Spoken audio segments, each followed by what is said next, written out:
Hello बच्चों, class 11th thermodynamics. देखिए, thermodynamics आपके केमिस्ट्री में भी है, थर्मोडायनेमिक्स आपके फिजिक्स में भी है। बट फिजिक्स का थर्मोडायनेमिक्स जो क्लास 11th में वो फिजिकल प्रोसेस की तरफ है और हमारा केमिकल प्रोसेस की तरफ है। तो थर्मोडायनेमिक्स 11th का हो चाहे 12 का हो, स्टार्ट दोनों एक जैसा है, बाद में दो अलग अलग ट्रैक पे दोनों चला गया है। तो हम लोग बात करते हैं हमारा थर्मोडायनेमिक्स, केमिस्ट्री में थर्मोडायनेमिक्स के लिए आप क्या यूज़ करते हैं। तो थर्मोडायनेमिक्स का जो वर्ड बना वो दो वर्ड से बना है, थर्मो प्लस डायनेमिक्स। थर्मो मतलब हीट, जहाँ भी वर्ड आ जाए थर्मो या थर्म या थर्मल से रिलेटेड, जैसे थर्मामीटर, चाहे बोकारो थर्मल पावर हाउस, तो जहाँ भी वर्ड थर्मो थर्मल से आ जाए उसका मतलब कुछ होता है हीट। जैसे थर्मामीटर ही आपके बॉडी का हीट या टेम्परेचर मेजर करता है। और डायनेमिक्स मतलब मोशन होता है, क्योंकि स्टैटिक्स को मैकेनिक्स को तीन पार्ट में आप बांटे हैं, स्टैटिक्स, काइनेमेटिक्स और डायनेमिक्स। तो डायनेमिक्स मतलब मोशन और थर्मो मतलब हीट होता है। तो thermodynamics is the department of science, it is a branch of science in which we study about the relationship between heat and motion and their interconversion।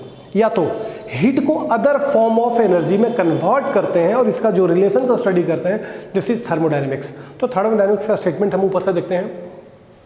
Topic का नाम है हमारा thermodynamics. Thermo plus dynamics, heat plus motion, the branch of science in which we study about relation between heat and motion and their inter conversion. दोनों को आपस में convert करना, heat को मोशन में और मोशन को हीट में कन्वर्ट किया जा सकता है। जैसे हमारा हाथ अभी ठंडा है, अगर हम इसको रब करें तो ये गर्म हो जाती है, तो मोशन कन्वर्ट हो गया हीट में। हाथ में जब मैंने मोशन दिया तो कन्वर्ट हो गई हीट में, तो मोशन कन्वर्ट इनटू हीट। जबकि आपके गाड़ी में डीजल, मोबिल, केरोसिन, पेट्रोल ये सब कुछ जलाते हैं आप और हीट पैदा होती है और हीट से मोशन मिलता है। तो heat into motion, motion into heat, यानी हीट मोशन में रिलेशन है, दोनों में इंटर कन्वर्सन होती है। या तो थर्मोडायनेमिक्स का एक और भी स्टेटमेंट है, conversion of heat into other form of energy. Heat को अदर फॉर्म में कन्वर्ट करना, एनर्जी के अदर फॉर्म में कन्वर्ट करना, इज कॉल्ड थर्मोडायनेमिक्स। अब हम लोग थर्मोडायनेमिक्स के अंदर में चलते हैं। तो थर्मोडायनेमिक्स का पहला वर्ड स्टार्ट होता है सिस्टम से। What is system? सिस्टम पूरे यूनिवर्स का एक पार्ट है विच इज अंडर इन्वेस्टिगेशन। जहाँ पर कुछ हो, कुछ एक्सपेरिमेंट हो, कुछ कंक्लूजन निकले, कुछ ऑब्जर्वेशन हो, मतलब जहाँ पर कुछ कुछ होता है। सिस्टम पूरे यूनिवर्स का एक पार्ट है जहाँ पर कुछ होती है, कुछ एक्टिविटी, कुछ प्रोसेस, कुछ एक्सपेरिमेंट, कुछ ऑब्जर्वेशन। तो system is the part of universe which is under investigation, मतलब जहाँ पर कुछ होता है। तो सिस्टम क्या है? It is a part of universe which is under investigation, मतलब जहाँ पर कोई प्रोसेस होती है, कोई वर्क होती है, जैसे कुछ एक्सपेरिमेंट हो, कुछ कंक्लूजन निकले, कुछ ऑब्जर्वेशन हो, ETC are called system. Surrounding क्या है? सराउंडिंग पूरे यूनिवर्स का एक सिस्टम पार्ट है जो सिस्टम का पार्ट नहीं है। जैसे अगर ये पूरा पार्ट यूनिवर्स है और ये अगर सिस्टम है तो पूरे बचा जो वो सराउंडिंग बचा। बट एक बात ध्यान दीजिए, पूरे यूनिवर्स में आप एक सिस्टम मान सकते हैं। अगर पूरे यूनिवर्स में मैं सिस्टम हो गया तो हमको छोड़ के जो बचा वो सराउंडिंग है। तो सराउंडिंग क्या है? It is the part of universe which is not part of system. Surrounding universe का एक ऐसा पार्ट है जो सिस्टम का पार्ट नहीं है। बाउंड्री क्या होता है? Boundary are the imagery line which separate system from the surrounding. System और सराउंडिंग को सेपरेट करने वाला जो इमेजरी लाइन होता है that is called boundary. System कितने टाइप की होती है? सिस्टम तीन टाइप की होती है। पहला, ओपन सिस्टम, एक ऐसा सिस्टम जिससे हीट भी निकले और मास भी निकले। जैसे एग्जांपल देंगे, the system through which heat as well as mass both exchange with the surrounding. मतलब एक ऐसा सिस्टम जिससे सराउंडिंग में हीट भी जाए और मास भी जाए, इस टाइप के सिस्टम को बोलते हैं ओपन सिस्टम। जैसे hot open cup of T, जैसे गर्म चाय का प्याली हो और अगर चाय गर्म है तो उससे हीट भी निकल रहा है और 2, 4, 5, 10 मिनट, आधे घंटे के बाद आप देखें तो उसका अमाउंट भी कुछ घटेगा, वेपर के फॉर्म में निकल गई, तो हीट भी गया, मास भी गया सराउंडिंग में। तो जिस सिस्टम से हीट और मास दोनों जाए, open system. But close system, heat जाए सराउंडिंग में बट मास ना जाए सराउंडिंग में, heat exchange but mass does not exchange with the surrounding. Hot close cup of T, जैसे चाय है उसी को ढक देते हैं तो ठंडा तो होगा बट उसका वेपर बाहर नहीं जाएगा, मास कांस्टेंट रहेगा। आइसोलेटेड सिस्टम, जिससे ना तो हीट जाए ना तो मास जाए, neither heat nor mass get exchange with the surrounding. Isolated thermos flask, जैसे आपके घर में एक फ्लास्क होता है जिसमें सुबह गर्म चाय अगर हम डालते हैं तो शाम में गर्मी रहता है, तो आइसोलेटेड थर्मस फ्लास्क हो गया, आइसोलेटेड सिस्टम। तो सिस्टम का तीन type, open, close, isolated. Heat mass दोनों चेंज, हीट चेंज मास नहीं, दोनों चेंज नहीं होता है। System plus surrounding is equal to universe. System और सराउंडिंग दोनों को मिला देंगे तो हमारा पूरा यूनिवर्स बन जाता है। अब हम लोग देखते हैं microscopic system, not micro, macroscopic system. क्या होता है? A system which contain large number of chemical species. A system which contain large number of chemical species जैसे atoms, ions, molecules, particles etc are called macroscopic system. Macroscopic system एक ऐसा system जिसमें काफ़ी ज़्यादा मात्रा में एटम्स हो, molecules हो, आयंस हो, पार्टिकल्स हो, are called macroscopic system. Next दो इंपॉर्टेंट वर्ड एक्सटेंसिव और इंटेंसिव प्रॉपर्टी। एक्सटेंसिव क्या होता है? The property of system which depend upon the property of system which depend upon the quantity of matter, amount, size present in it are called extensive. जैसे हमारे शरीर का कुछ ऐसा प्रॉपर्टी जो हमारे मास पे डिपेंड करता है और हमारे शरीर का कुछ ऐसा प्रॉपर्टी जो हमारे मास पे डिपेंड नहीं करता है। जैसे मैं अगर ईमानदार हूँ तो ये हमारे मास पे डिपेंड नहीं करता है, अगर मैं बेईमान हूँ तो मास पे डिपेंड नहीं करता है, मैं धार्मिक हूँ तो ये मेरे मास पे डिपेंड नहीं करता है। बट मेरे में डायबिटीज़ की प्रॉब्लम हो जाए, मेरे में बीपी की प्रॉब्लम हो जाए, हमारे मास पे डिपेंड करता है।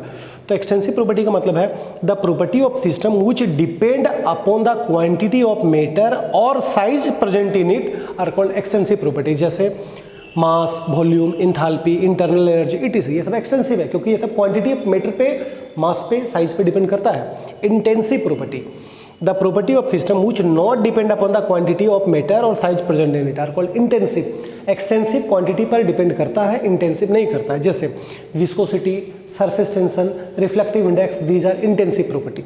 अब हम लोग चलते हैं ऊपर। अब देखते हैं हम लोग स्टेट फंक्शन क्या होता है। The thermodynamic property whose value depend only on the initial and final state of the system are called state function but not depend upon path। कुछ ऐसे भी सिस्टम होते हैं जिसका प्रॉपर्टी इनिशियल और फाइनल वैल्यू पे डिपेंड करता है, ना कि पाथ पे। कैसे ये हुआ, कैसे ये चेंज हुआ उस पर डिपेंड नहीं करेगा, डिपेंड करेगा क्या था, क्या हो गया। तो the thermodynamic property whose value depend only on the initial and final state of the system but not on the path are called state function.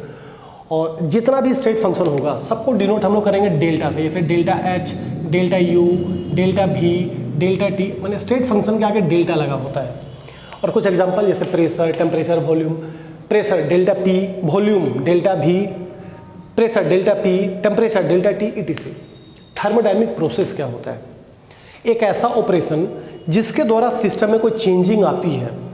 The thermodynamic process which brings about the change in state of system. अगर किसी operation से, अगर किसी activity से, अगर किसी क्रियाकलाप से सिस्टम में कोई चेंजिंग आती है तो it is called process.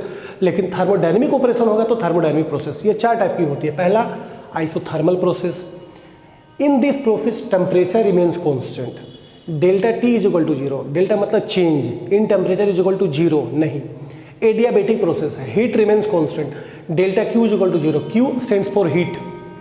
Isobaric, pressure remains 0, isobaric bar pressure, delta P is equal to 0। Isochoric, volume remains constant, delta V is equal to 0।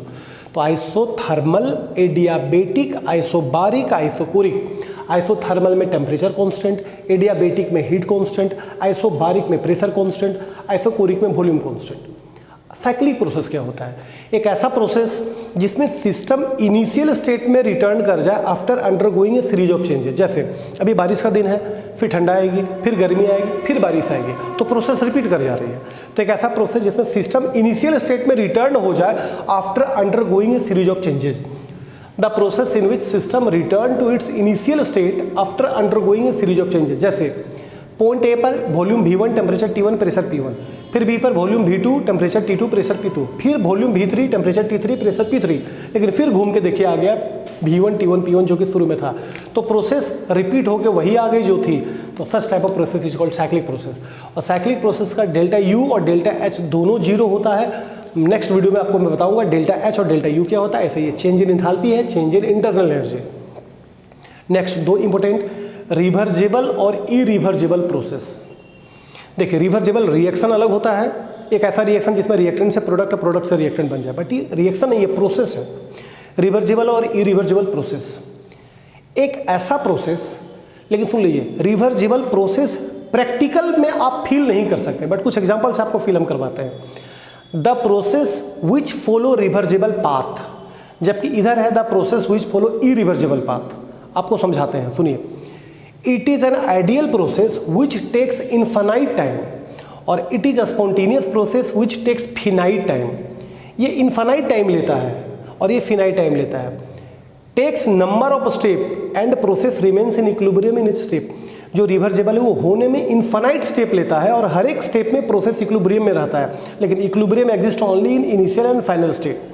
Work done is maximum, work done is not maximum, it is not in practical life, it may be in practical life. अब difference तो आप देख रहे हैं, but आप समझिए, देखिए इसमें हम क्या करते हैं, आप अपने घड़ी का घंटा का सुई देखिए, घड़ी का घंटा का सुई, छोटा वाला सुई, आप अगर लगातार उसको देखेंगे तो आपको लगेगा कि वो चलता ही नहीं है। जब देखेंगे तो आपको रेस्ट में ही दिखेगा, बट 1 घंटे के बाद वो 10 से 11 पे, 11 से 12 पे हो जाती है। तो चूंकि ये एक ऐसा प्रोसेस है जो कि हमेशा आपको इक्विलिब्रियम में ही रहता है, नंबर्स ऑफ स्टेप लेता है, लेकिन अगर हम सेकंड का देखें तो लगातार वो चलती है। तो इसको आप घंटा का समय सुई समझिए, इसको आप मिनट का सुई समझिए। एक चीज़ और दिखाते हैं आपको एग्जाम्पल में। एक पिस्टन लेते हैं, पिस्टन जो पिचकारी ऐसा पिस्टन होता है, आप पिस्टन को हाथ से आप दबा के जितना वेट का आप हाथ डालें उस पर बहुत सारा कुछ गिट्टी पत्थर उस पर आप डाल दीजिए छोटा छोटा, और एक एक गिट्टी को बाहर निकालते रहेंगे, और जब सारी गिट्टी बाहर निकल जाएगी तो पिस्टन नीचे से ऊपर आ जाएगा। लेकिन आपको लगा कि पिस्टन हमेशा रेस्ट में ही है, क्योंकि जितना गिट्टी निकाले उतना प्रोसेस में ये प्रोसेस हमारा हुआ, उतना प्रोसेस में ही आया, तो वो हो गया रिवर्जिबल प्रोसेस। बट हाथ से अगर हम चाप के छोड़ दें, वो झटके में फेंक दे, तो हो जाएगा रिवर्जिबल प्रोसेस। तो वर्क डन यहाँ मैक्सिमम होता है, वर्क डन मैक्सिमम नहीं होता है।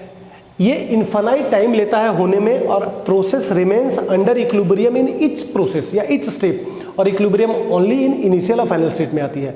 ये आइडियल प्रोसेस है, इन्फानाइट टाइम लेता है, ये फिनाइट टाइम लेता है, ये रिवर्जिबल पाथ को फॉलो करता है, इरिवर्जिबल पाथ को फॉलो करता है। इसको प्रैक्टिकल में आप समझना बड़ा मुश्किल है, कुछ एग्जाम्पल से ही आप थोड़ा फील कर सकते हैं, इसको प्रैक्टिकल लाइफ में देखा जा सकता है। अब हम लोग आते हैं इधर कुछ हीट। देखिए हीट के बारे में तो हम लोग फिजिक्स में पढ़ते हैं, हीट क्या होता है, हीट एक टाइप का एनर्जी होता है, पर थर्मोडायनेमिक्स में हमको हीट का 2 काम करना है, सिस्टम के द्वारा हीट एब्जॉर्ब करना, सिस्टम के द्वारा हीट रिलीज करना। देखिए अगर चाय गर्म है, अब उसको नेचर में हम लोग छोड़ें तो हीट लूज करेगा, बर्फ अगर ठंडा है तो हीट एब्जॉर्ब करेगा, मतलब सिस्टम हीट एब्जॉर्ब भी करता है, हीट रिलीज भी करता है। अगर चाय गर्म है तो हीट लूज करेगा, बर्फ ठंडा है तो हीट एब्जॉर्ब करेगा। तो heat absorb by the system, अगर सिस्टम हीट लेता है, heat absorb by the system, अगर सिस्टम हीट लेता है तो Q इज ग्रेटर देन 0, मतलब पॉजिटिव होगा। और heat lose by the system, अगर सिस्टम हीट लूज करता है, निकालता है, घटाता है, तो साइन नेगेटिव होगी। यहाँ पर हमको सिर्फ आपको हीट का साइन दिखाना है। हीट क्या है ये तो हम लोग फिजिक्स में पढ़ेंगे। हीट एक ऊर्जा का प्रकार है, जूल में मेजर्ड होती है, but heat lose by the system negative, heat gain by the system positive. उसी टाइप से वर्क होता है। फिर से वर्क में तो आप वर्क के बारे में आप तो क्लास 11th के फिजिक्स में पढ़े हैं, वर्क एनर्जी पावर वाले चैप्टर में। तो यहाँ पर वर्क क्या है हमको ये नहीं जानना है कि अगर किसी बॉडी पे फोर्स लगाए और बॉडी डिस्प्लेस हो in the direction of applied force then work, but यहाँ पे देखना work on the system, work by the system. अगर सिस्टम पे वर्क होता है ऑन द सिस्टम, कंप्रेशन होती है ऑन द सिस्टम, तो हो गया पॉजिटिव। और अगर work done by the system है, एक्सपेंशन है, तो ऑन द सिस्टम में होता है कॉम्प्रेशन और बाय द सिस्टम में होता है एक्सपेंशन। तो अगर कंप्रेशन होगा ऑन द सिस्टम होगा तो वर्क होगी पॉजिटिव, और एक्सपेंशन अगर होगा, फैलेगा बाय द सिस्टम, तो होगा नेगेटिव। तो साइन ऑफ हीट और साइन ऑफ वर्क, हीट के साइन में था absorb positive, lose negative. Heat on the system में वर्क है तो पॉजिटिव है, बाय द सिस्टम में वर्क है तो नेगेटिव है। अब देखते हैं एक्सप्रेशन ऑफ वर्क। 2 छोटे छोटे वर्क हम आपके पास ला रहे हैं। एक्सप्रेशन ऑफ वर्क, मानते हैं कि मैंने कोई सिस्टम लिया, एक कोई पिस्टन लिया, अंदर का प्रेशर हम मानते हैं P, बाहर का प्रेशर P0, पिस्टन अभी यहाँ तक है, लेकिन लेट करते हैं P is greater than P0। अगर अंदर का प्रेशर ज़्यादा है, बाहर का प्रेशर कम है, तो पिस्टन ऊपर फेंका जाएगा और A से डिस्प्लेस होकर पहुँच गया B तक, दूरी तय किया हमारा dx। तो जब पिस्टन A से B तक आया तो क्या वर्क किया, तो जब डिस्प्लेसमेंट किया D में तो वर्क भी निकलेगा D में। Let a system filled with air और pressure P is greater than P0। P0 है बाहर का प्रेशर और P है अंदर का प्रेशर। तो अंदर का प्रेशर अगर P ज़्यादा है तो पिस्टन को ऊपर फेंकेगा, तो P है इनर प्रेशर और P0 है outside pressure. So piston moves upward from A to B and through distance dx। तो वर्क कितना हुआ, तो dw is equal to f dot dx, और f के जगह पे हम लोग डालेंगे pressure is equal to force by area. Pressure is equal to force by area, तो force is equal to pressure into area. तो फोर्स के जगह पे हम लोग डालते हैं प्रेशर इंटू एरिया, तो प्रेशर इंटू एरिया और बगल में dx, तो a dx हमारा बन गया dv, चेंज इन वॉल्यूम, क्योंकि volume is equal to length into breadth into height. तो लेंथ ब्रेथ बना एरिया और हाइट हमारा dx का काम कर रहा है, तो a dx की जगह पे क्या कर रही है dv, तो dw is equal to p dv। तो डी डब्ल्यू का एक्सप्रेशन तो आ गया पी डी बी, बट दो बातें, अगर ऑन द है तब तो पॉजिटिव, अब बाय द है तो नेगेटिव। ये तो साइन हम ऊपर ही देख चुके हैं। वर्क डन दो टाइप की होती है, ऑन द और बाय द। ऑन द में कंप्रेशन, अब बाय द में एक्सपेंशन। तो अगर कंप्रेशन है, ऑन द है तो पॉजिटिव, बाय द है तो नेगेटिव। एक काम और है, यही वर्क अगर आइडियल गैस के लिए करें आइसोथर्मल प्रोसेस में, तो work done in isothermal expansion for ideal gas.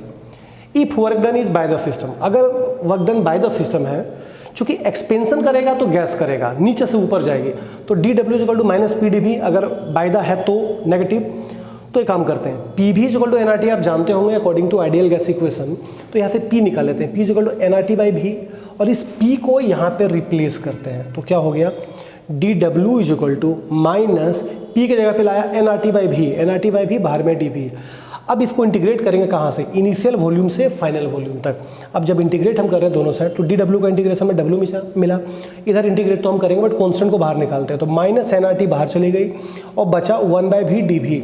और वन बाई भी डी भी का इंटीग्रेशन होता है लॉग भी, बट कॉन्स्टेंट टर्म अगर हमारे पास हो तो हम पहले लगाते हैं लोन, एल एन, नेचुरल लॉगरिथम या log to the base e.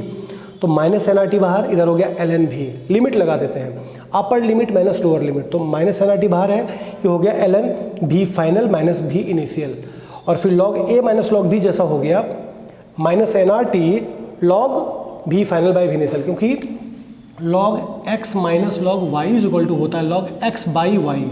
तो यहाँ पर log x minus log y जैसा है, तो l n v final minus v initial, और लास्ट में एल एन को लॉग में कन्वर्ट कर दिया, तो 1 l n is equal to होता है 2.303 लॉग। तो लास्ट में लॉन को हम कन्वर्ट किया लॉग में, तो हो गया W is equal to minus 2.303, N R T वही रहा, लॉग भी फाइनल बाई भी इनिशियल। कुछ बुक में ऐसा भी रिलेशन आपको दिखेगा, W is equal to minus 2.303 N R T और log P initial by P final.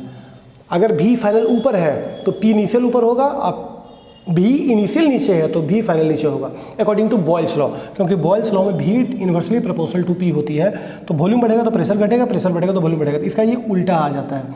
तो ये था आपको expression of work, expression of ideal gas expansion अगर आइसोथर्मल में करेगा।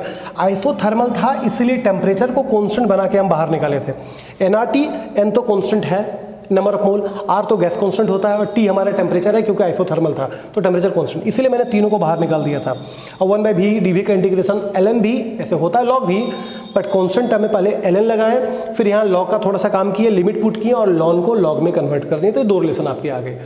तो ये आपको थर्मोडायनेमिक्स का फर्स्ट पार्ट। इसमें केवल डिफिनेशन आया। डिफिनेशन में क्या क्या हमारे पास आया है, इसमें जो हम लोग डिफिनेशन फेस किए, system, surrounding, boundary, open system, close system, isolated system, extensive, intensive, microscopic system, state function, thermodynamic process, isothermal, adiabatic, isobaric, isochoric, sign of heat, sign of work. लेकिन नेक्स्ट पार्ट जो आपको लाने वाले हैं इससे ज़्यादा important होगा, वो होगा internal energy, thermal equilibrium, zeroth law of thermodynamics, first law of thermodynamics and starting of enthalpy. तो वेट कीजिए, इसका सेकंड वीडियो जो आने वाला है, 2 वीडियो तक हमारा डिफिनेशन चलेगा, लेकिन क्लास 11th का वन ऑफ द मोस्ट ताकतवर चैप्टर होता है थर्मोडायनेमिक्स।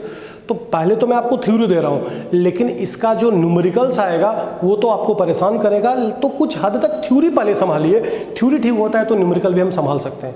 थैंक यू, वेट करिए नेक्स्ट वीडियो थर्मोडायनेमिक्स 2 का।